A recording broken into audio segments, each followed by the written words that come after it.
Last week, you and I think we upset the gods a little bit because we talked about Bill Belichick and we hypothesized whether maybe we were coming to the end of Bill Belichick's reign. And that video got a little bit of play, but we did get an interesting comment from somebody who I think was a Bailey Zappi homer, talking about how Bailey Zappi was, I believe the quote was, the best quarterback in the NFL, and that Bill Belichick needed to bench Mac Jones for Bailey Zappi because, quote, if of all people, Joe Burrow can make it to the Super Bowl with, I believe he said, was it mediocre talent, then Bailey Zappi could do it too. You and I obviously thought that was a horrendous take. We laughed and just thought we can't. But I want to ask you, though, is this person seemed very, very confident in their feelings about this, and we've encountered other people like that too. It happens all the time. Is there ever a point in time where we, the fans, are more informed than the coaches? No. Never? More informed? No way. Okay. I don't think so. Could we be right when the coach is making a wrong decision?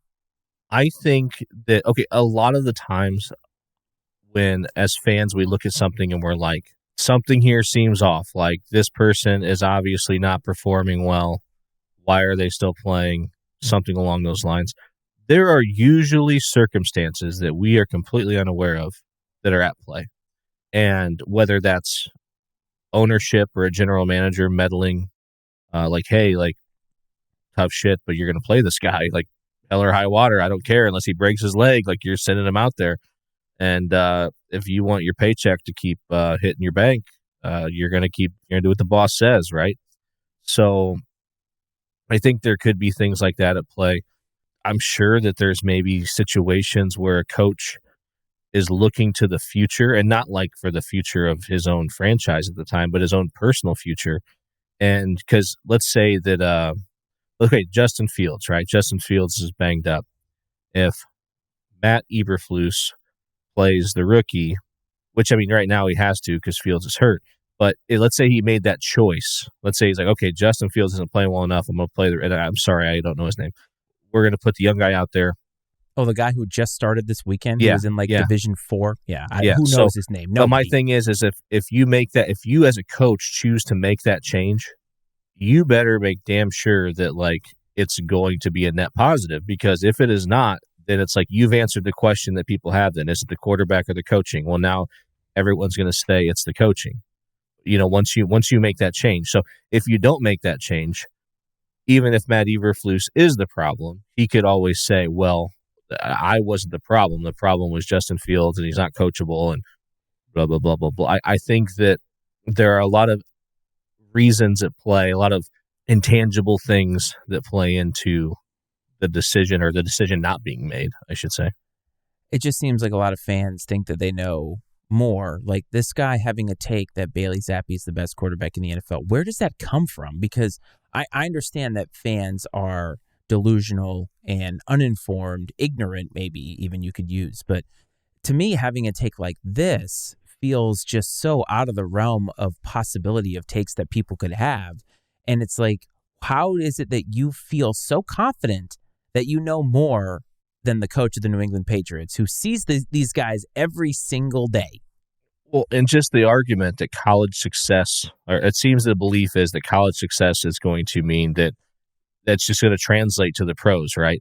Well, have you ever heard of, Ryan Leaf or Johnny Manziel or Jamarcus Russell? I mean, we could go on and on and on. Guys who performed at a really high level in college, or their teams had success and it did not translate into the pros. And just the same, we can go find guys who were maybe average at the college level that turn out to be outstanding pros. I mean, Tom Brady, the guy couldn't even hold down the starting job his entire senior year at Michigan. He was in a position battle pretty much the entire time he was at Michigan, and he's the GOAT right now, right? So I don't think they are not directly connected to each other. And so for that to be the primary point in the argument just seems strange to me. Like I said, it's so bizarre. It almost seemed like this is either trolling or satire or something, because it's just absurd. Do you think it was satire? Or maybe it was Bailey Zappi on his burner account? Yeah, Bailey Zappi Burner. That'd be wild, man. That Wouldn't it? honestly, in my opinion, would be the best case scenario. Oh, I know. It would be absolutely amazing. But let me ask you this. Now, when you look at the Atlanta Falcons, and we're sticking with the NFL here, Arthur Smith this is his second year as the coach of the Falcons, and I have been very critical this year, and I think a lot of people who know anything have been critical about his use of the weapons that he has. More specifically, I think the use of Bijan Robinson and Kyle Pitts, and of course, on the other side of that, you have MCDC, who the Lions drafted Jahmyr Gibbs using a very, very high draft pick in the first round to draft a running back, and they're not using him. The lack of usage on some of these players that these teams have spent a lot of capital on is a little bit baffling. And for the Lions, it's okay because they have a lot of players that can substitute there, and they're doing it successfully. But the Falcons are leaving so much on the field. And in my opinion, the fans like myself and you who can look at this and say they're making a huge mistake here. I do feel like maybe there is something that we don't know. But my question then becomes, why use such high draft capital to take these guys if there's something that we don't know that is going to force you to not play them? It's just really strange. Now, this past weekend, Bijan didn't play or barely played, wasn't on the injury chart, screwed over a whole bunch of fantasy owners, myself included. But it was just weird, right? Like, we didn't know what was going on, and there's no explanation. And I guess they don't owe that to us. But is there ever a point where we, the fans, feel like something doesn't feel right here? And even though the coaches know more, can we be right? Yeah, we could be right. Maybe from a talent perspective, you're like, man, you've really invested in this guy. He's really talented. He should be on the field. Maybe it's a character issue of some kind. I don't know. I don't know these guys personally. I don't know Bijan Robinson and what he's about, but is it a character issue? Who knows? When the hell has that ever mattered in the NFL? I know. That's what's weird about it, is it typically doesn't matter. And it's not like college where you want to like ease the young guys into it. You know, you want to develop them because you're going to have them for 4 years. And, you know, in the NFL, especially if you've got a lot invested in a player, like you got to strike while the iron's hot, man. Like your window of where you can get whatever you need out of that player is small. I mean, it could be really small. They could hurt themselves in practice one day and never be the same. So, especially I don't know. Back. Right. Especially running backs. I mean, if we've seen anything, like we've talked about it on previous shows, how the value of running backs has declined because it has been proven that you don't need that bell cow running back that you turn around and hand the ball to 30, 40 times a game, that you can have running backs that sort of are specialists in some way, and you just keep recycling guys through there, and you get a little bit more mileage out of fewer guys. I mean, maybe they last a little longer, but the thing is like they're just not, you don't have to make that major investment because you're making up one running back with 3 players in some cases. And so it's like, well, if one of those guys gets injured or whatever, well, we get rid of him and bring in another guy that only has to be 1/3 of our running back. And that's a brutal way to look at it, but I think that's what we're seeing. It's the way the league is right now. Yeah.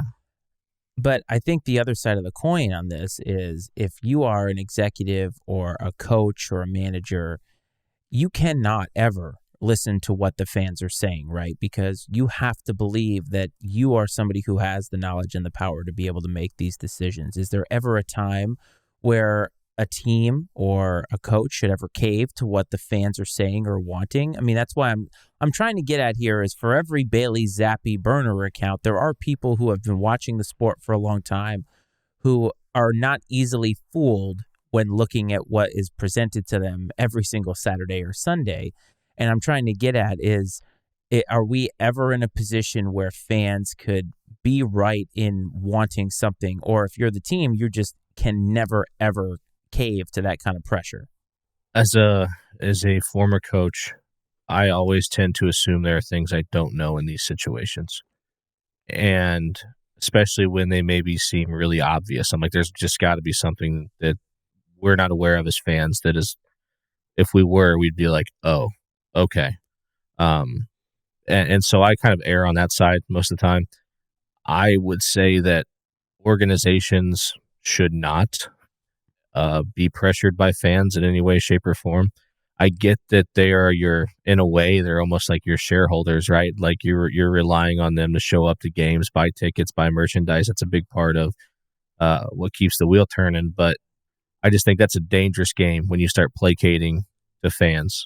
When you were a coach, did you ever get pressure from parents? Because high school is that level, I feel like, where you get the most parents who are in the coach's face about this is what we should do, this is what we shouldn't do.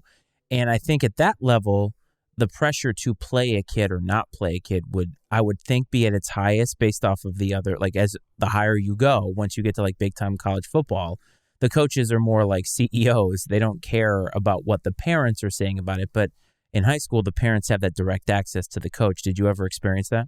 Yeah, you always had unhappy parents. But we had a rule that I really enjoyed, and it didn't curb every issue, but it curbed a lot of issues. And that is when we had the parent meeting at the beginning of the year, it was if your son has a problem with playing time, and you want to have a conversation about it, all we ask is that your son has already attempted to have a conversation about it.